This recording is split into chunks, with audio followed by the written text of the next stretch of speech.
Il s'agit du pèlerinage pour les vocations à partir du dialogue qui a eu lieu il y a 200 ans, le 11 février 1818, près d'Ars, entre un jeune berger, Antoine Givre, et le jeune prêtre, l'abbé Vianney, 32 ans, arrivant à pied depuis Écully, près de Lyon, dans cette paroisse où il est envoyé, Ars. Le prêtre demande son chemin et Antoine répond « Ars est là, monsieur le curé, dans le creux ». Le nouveau curé d'Ars lui fait cette promesse « Mon ami, tu m'as montré le chemin d'Ars, je te montrerai le chemin du ciel ». Et de quelle manière cela allait-il se réaliser? D'abord, grâce au ministère de ce prêtre entièrement dévoué à sa paroisse, mettant toutes ses forces à faire connaître l'amour de Dieu, invitant chacun à changer son cœur, totalement disponible pour donner le pardon de Dieu à tous ceux qui viennent ici le recevoir. Et pendant 41 ans, le curé d'Ars va vivre ce ministère de pasteur, de prêtre, consacré aux âmes, consacré à montrer le chemin du ciel à tous ses paroissiens et bien au-delà. Et en 1859, le curé d'Ars meurt quelques jours avant Antoine Givre, et c'est encore une autre manière de lui montrer le chemin du ciel. Montrer le chemin du ciel, qu'est-ce que cela veut dire? Qu'est-ce que le ciel dans la Bible pour nous?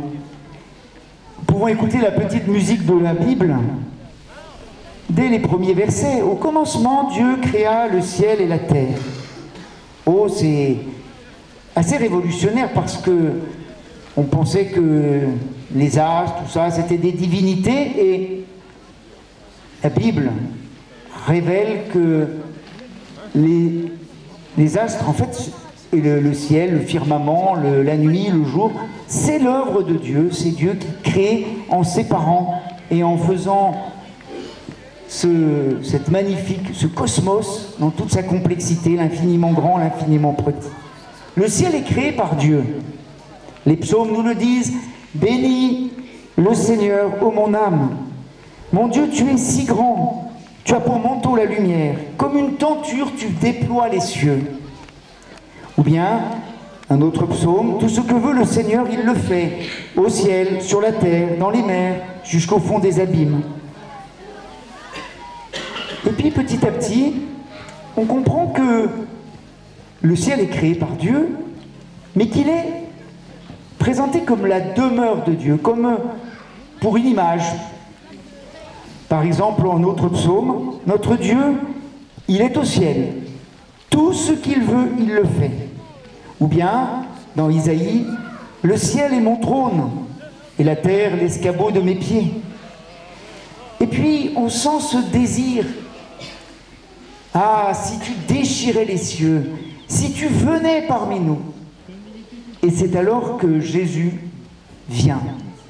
Il vient du ciel, il parle du ciel, et il éveille dans le cœur des hommes ce désir d'être entraîné avec lui vers le Père. Chaque fois que Jésus parle du ciel, c'est toujours en lien avec son Père qu'il va dire « Notre Père qui es aux cieux ». Parce que du coup, le ciel, c'est cette présence paternelle, invisible, attentive, qui enveloppe le monde, les oiseaux du ciel, les justes et les injustes, de son inépuisable bonté. Jésus va se présenter comme le vrai pain qui descend du ciel et qui du coup établit cette alliance entre Dieu et les hommes de manière définitive. Elle a été préparée, elle a été scellée par toute la première alliance, mais en Jésus, le ciel est présent sur la terre, parce que en Jésus, dans cette totale disposition, disponibilité à son Père, la volonté de Dieu s'accomplit pleinement. Et c'est pour cela que Jésus va initier ses apôtres en leur disant, quand vous priez, dites notre Père qui es aux cieux.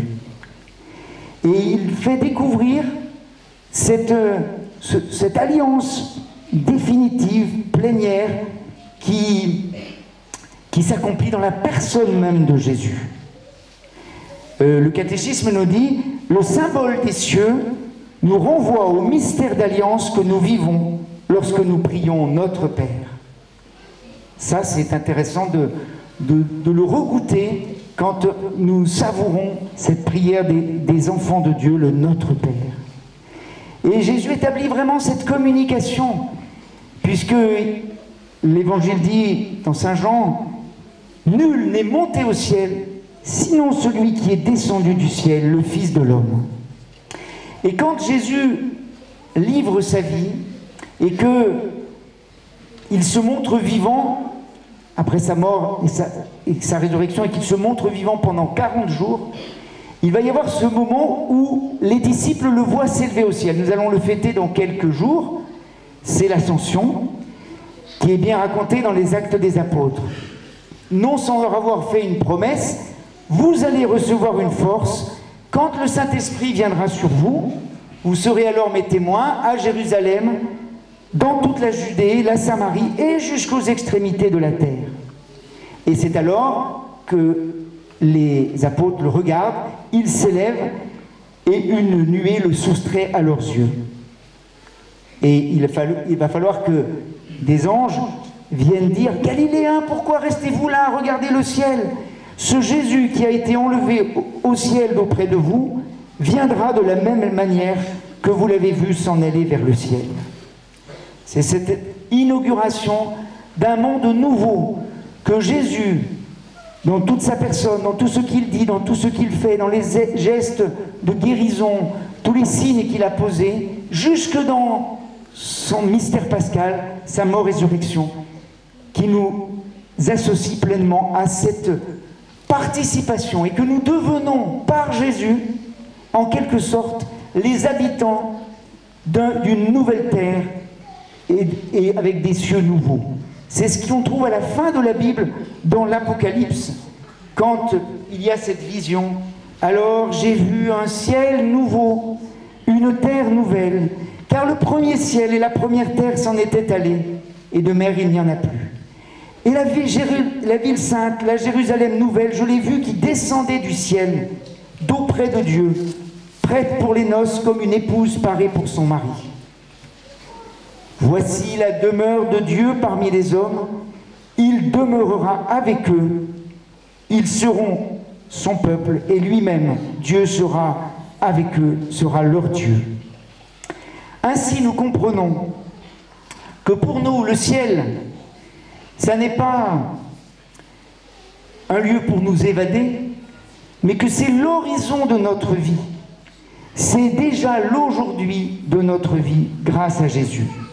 C'est encore le catéchisme de l'Église catholique qui nous dit « Le ciel, la maison du Père, constitue la vraie patrie où nous tendons et à laquelle déjà nous appartenons. » Cela rejoint ce que disait saint Paul.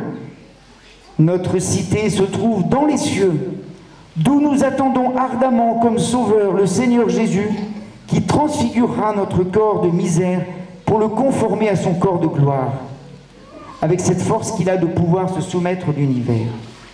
Et dans l'Épître aux Hébreux, il y a une image que j'aime beaucoup, qui est celle de l'ancre dans le ciel, qui dit de manière tout à fait belle pour nous que nous pouvons en quelque sorte tenir bon dans l'espérance, dans une vie qui n'est pas toujours facile, les difficultés du monde, les souffrances, les épreuves, les drames de l'existence, les guerres qui divisent les peuples, que nous savons qu'en quelque sorte, grâce à Jésus, qui est entré le premier, c'est le premier de cordée, c'est lui qui entre, après nous avoir manifesté cette alliance renouvelée avec le Père, qui entre dans le ciel et qui est assis à la droite du Père, comme nous le disons, et qui, quelque part, nous attire vers lui.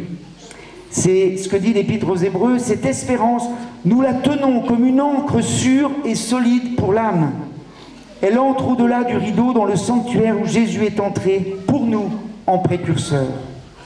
Ainsi, nous pouvons oser dire que le ciel, pour nous, c'est la présence de Jésus. Et cela ne concerne pas seulement l'avenir, mais cela se manifeste dans la rencontre avec le Christ au quotidien. Le ciel, c'est quand nous sommes avec le Christ, dans la mesure où nous sommes vraiment en lui et que nous écoutons sa parole, que nous nous mettons à le suivre.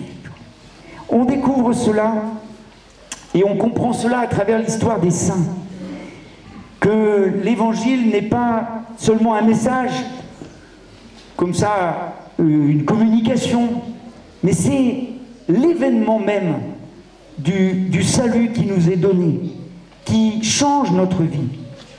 La porte du ciel est ouverte et les saints, nos amis les saints, les connus et les moins connus, ceux de la porte d'à côté, comme dit le pape François, eh bien nous montrent que nous sommes attendus dans ce royaume et que du coup nous ne pouvons plus dire que nous ne savons pas où nous allons, que nous serions à tourner en rond, que la vie n'aurait pas de sens, n'aurait pas de but, mais que nous allons vers cette patrie où le Christ est entré victorieux dans la maison du Père et nous sommes attendus.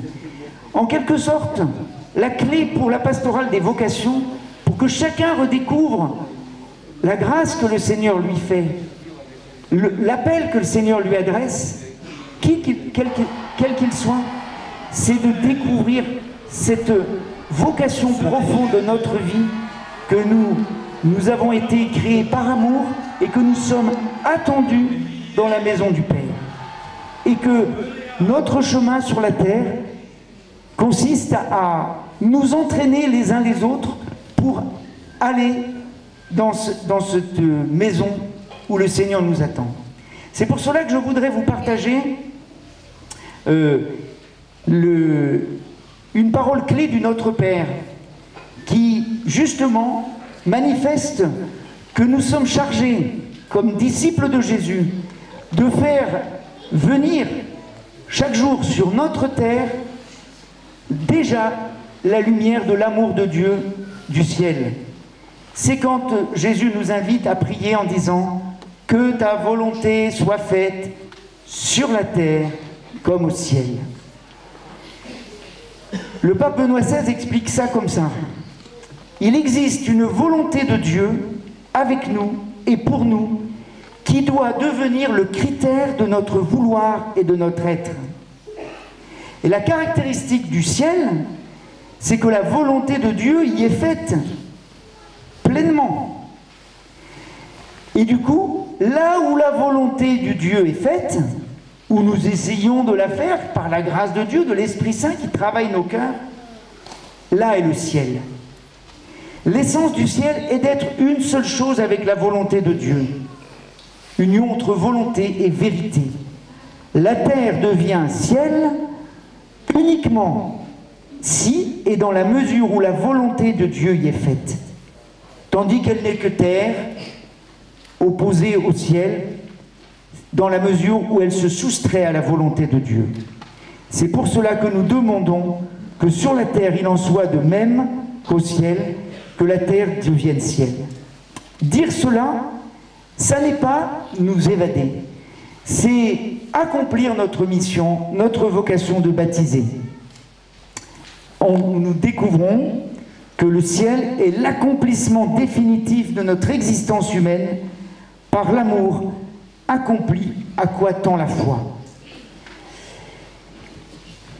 Vraiment, nous avons besoin que le ciel nous soit montré.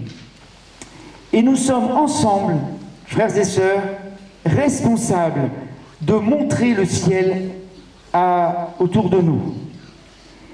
Tous, comme baptisés, nous avons cette mission d'être comme un peu Jean-Baptiste, qui montrait le Christ, de montrer le ciel. Ça veut dire, c'est très important ça, ça veut dire que nous ne pouvons pas être indifférents à l'avenir de tous ceux avec lesquels nous vivons. Nous ne pouvons pas nous dire finalement chacun pour soi et Dieu pour tous. C'est pas du tout ça. Au contraire, ce qui est le cadeau que le Seigneur nous fait en nous faisant connaître son amour, sa miséricorde, c'est de découvrir qu'il compte sur nous. Il a besoin de nous pour que les hommes, tous les hommes, participent à son salut. C'est le Christ qui nous montre ce chemin-là. Nous sommes responsables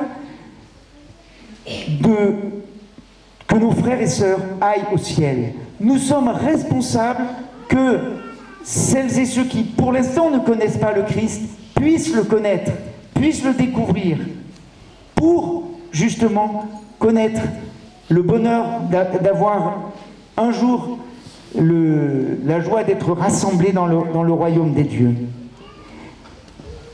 Nous serons un jour interrogés, comme c'était déjà raconté dans la Bible. Qu'as-tu fait de ton frère au tout début? Est-ce que nous aimons nos frères et sœurs, tous ceux que nous connaissons et même le monde entier, au point de désirer leur salut, de désirer qu'ils participent à la gloire de Dieu qui nous est manifestée quand nous découvrons Jésus que nous nous mettons à sa suite? Qui va donc montrer le ciel aux autres? Et de quelle manière? Ah ben c'est pas difficile du tout en fait. Par exemple, dans le couple, dans un couple, le mari est chargé de montrer le ciel à son épouse. Et inversement, la femme est chargée de montrer le ciel à son mari. C'est le sacrement de mariage. Au sein d'une famille, les parents montrent le ciel à leurs enfants. Ils commencent par faire le choix du baptême. Parmi vous, il y en a beaucoup, les enfants, qui ont reçu le baptême tout petit. Il y en a d'autres qui le reçoivent un peu plus grand. Et puis même, après, il y a des adultes. Ça, c'est une manière pour les parents qui ensuite éveillent leurs enfants à la foi, les aident à grandir dans la foi, prient en famille. Je voudrais que aujourd'hui vous preniez tous la résolution de dire le Notre Père en famille, régulièrement dans des petits temps de prière. Et c'est quelquefois aussi les enfants qui montrent le ciel à leurs parents, hein, soit parce que dans la famille, hein, comme c'est le cas du petit Louis-Marie, ben, il va avant les parents, il y va avant le reste de la famille, et donc il montre le ciel à toute la famille et à tous les amis.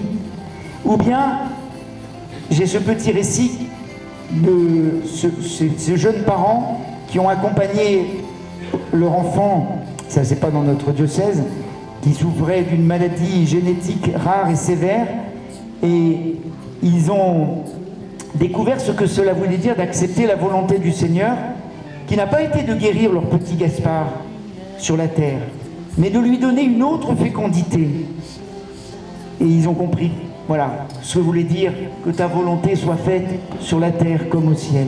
Et ils avaient intitulé le blog pour parler à tous les amis et donner des nouvelles de Gaspard, Gaspard entre ciel et terre. Vraiment, c'est dans les familles qu'on peut apprendre à se montrer les uns aux autres le ciel. Parmi nous, il y a aussi tous les consacrés. Beaucoup ont répondu à l'appel, les religieux, religieuses, vierges consacrées, toutes les personnes qui, à un moment, dans une congrégation religieuse, contemplative, les contemplatifs dans notre diocèse prient pour nous aujourd'hui.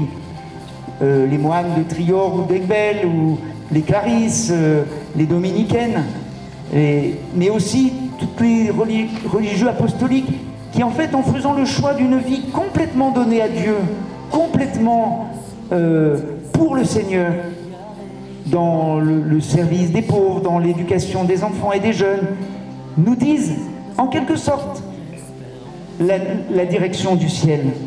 Merci de votre présence. Il y a aussi toutes les manières que chacun de nous a à répondre à sa vocation à la sainteté.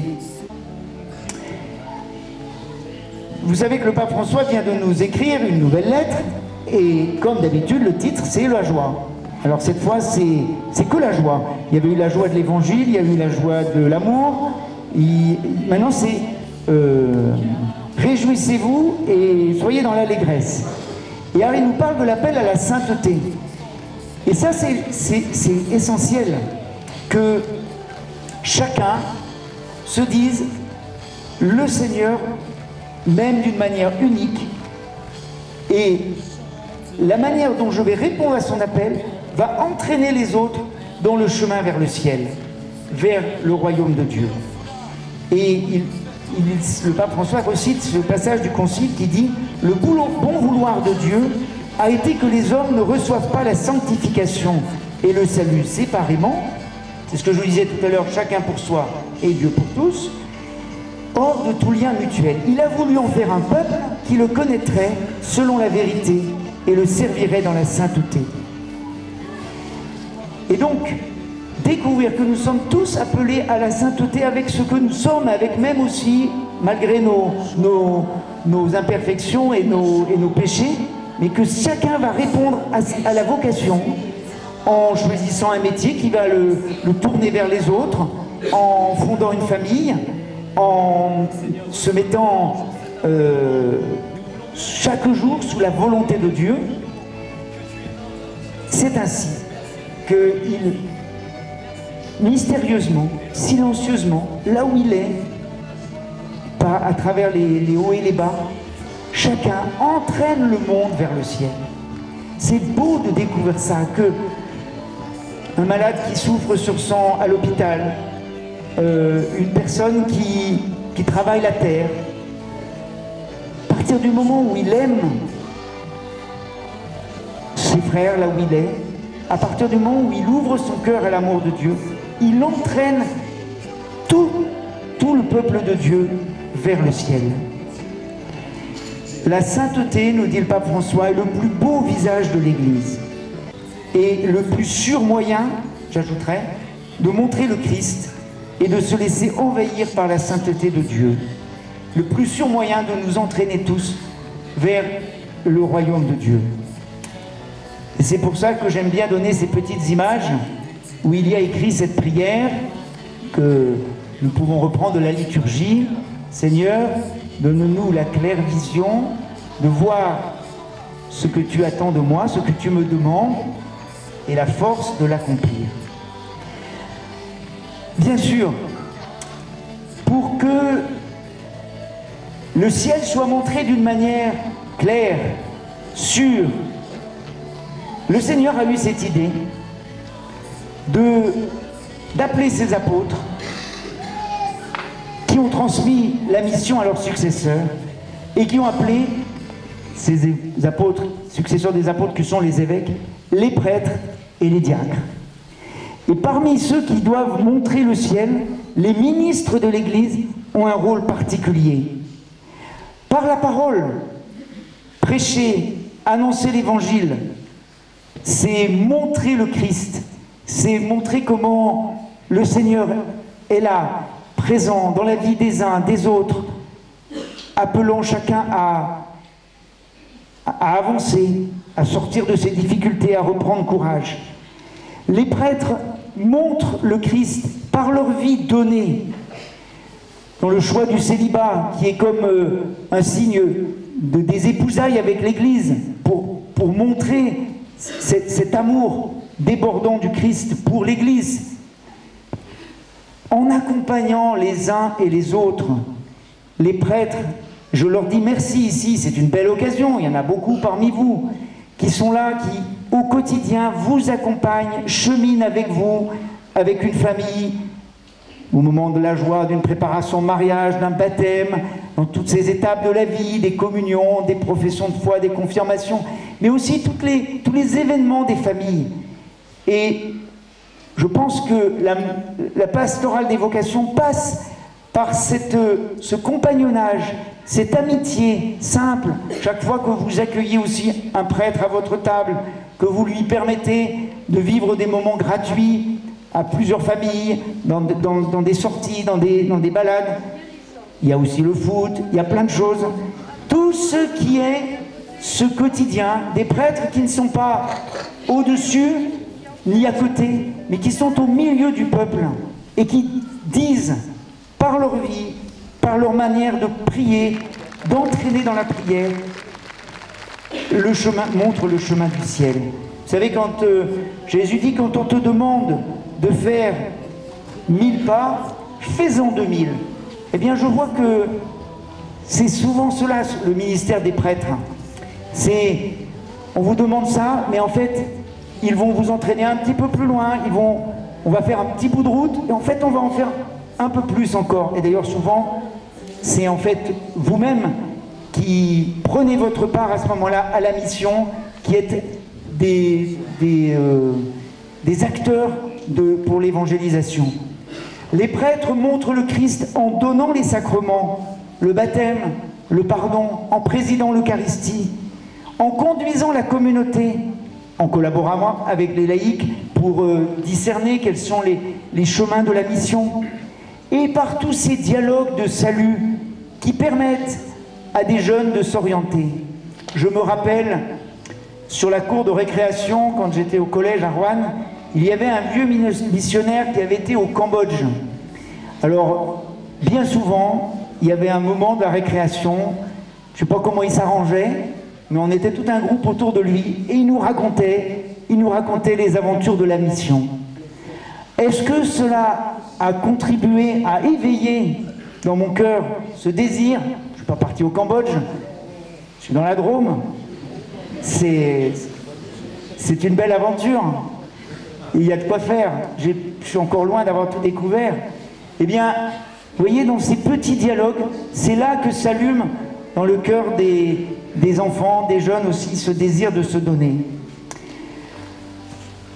Je rends grâce pour ce ministère des prêtres qui font ce chemin de vous accompagner et de vous montrer le chemin du ciel, recevant eux-mêmes dans l'écoute, dans le compagnonnage, leur propre sanctification, puisque c'est par le service, par l'amour, en souffrant aussi avec l'un, avec l'autre, dans les grandes épreuves de la vie, et bien qu'ils sont aussi dans cette manière de vous montrer le ciel. Dans quelques jours, c'est l'Ascension. Ça sera l'anniversaire de mes 4 ans d'ordination d'évêque. Hein, le Père Benoît rappelait ça, que mon premier contact, c'était il y a 4 ans dans le pèlerinage.